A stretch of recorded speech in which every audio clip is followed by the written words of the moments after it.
আজ রায়ের জন্য একটা হেলদি প্রোটিনাশিয়াস এবং ডেলিসিয়াস একটা লাঞ্চ আইটেম বানাবো, যে কারণে রোস্ট করে নিয়েছি পেঁয়াজ, রসুন এবং জিরে।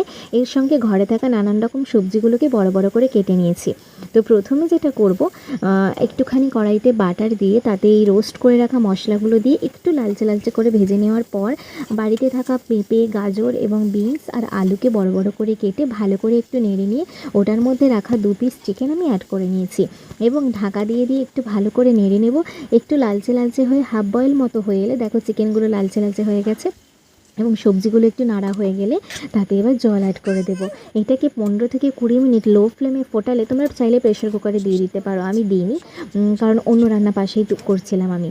আর একটা কথা, এই স্টিউতে কিন্তু পেঁয়াজ রসুন এগুলো বড় বড় করে কুচিয়ে দিতে হয়, সেটা বড়দের জন্য। রাই যেহেতু গোটা গোটাগুলো ডাইজেস্ট করতে পারে না, সে কারণে আমি রোস্ট করে দিয়েছি। তো এটাকে 20 মিনিট আমি একদম লো ফ্লেমে ফোটাতে একদম সবজি এবং মাংস সুসিদ্ধ হয়ে গেছে। গরম